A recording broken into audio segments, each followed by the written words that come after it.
Баршаларыңызға қайырлы күн достар. Бүгін біз сіздермен өте дәмді, әрі жылдам, тез дайын болатын, бисквитін пісіруді қажет етпейтін торт әзірлейтін боламыз. Бізге 70 грамм крем-чиз және 70 грамм сахарный пудра керек болады. Оларды ыдысымызға салып, миксердің көмегімен бір келкі болғанша араластырып аламыз. Одан соң 150 мл салқын 33%-дық сливкиімізді құйып, крем дайындайтын боламыз.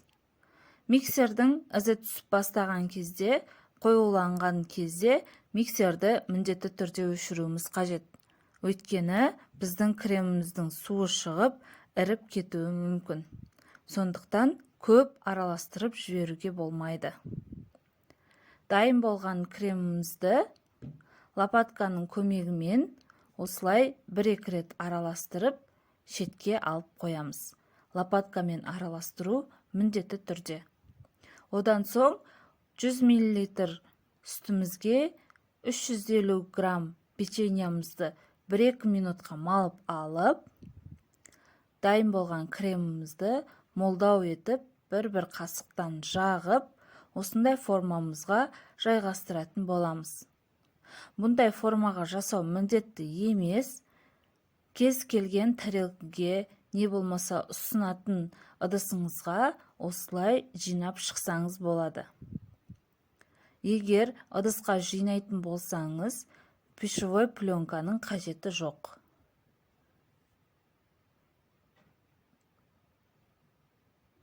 Мінекей, біздің печеньяларымыз дайын.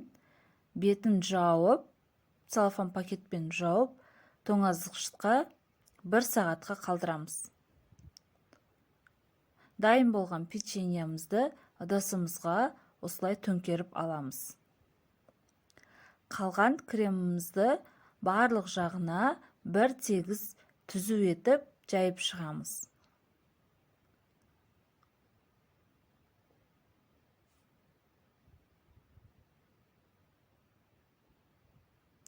Енді үстіне құюға ганаш дайындайтын боламыз. Бізге 40 грамм сливки және де 40 грамм қара шоколад қажет болады. Сливкиіміз бізде ыстық болуы керек. Одан соң дайын болған ганашымызды тортымыздың бүкіл жеріне жететіндей етіп жағып шығамыз. Мінекей біздің тортымыз дайын. Әсемдеу, әрлеу өздеріңіздің қалауларыңыз бойынша. Мен майдаланған арахис пайдаландым. Дәмі өте керемет болып шығады. Кескен кезде де өте әдемі болып шығады. Жасап көрулеріңізге кеңес беремін. Видео ұнаған болса лайк басыңыздар, подписаться етіңіздер және де достарыңызбен бөлісуді ұмытпаңыздар. Сау болыңыздар.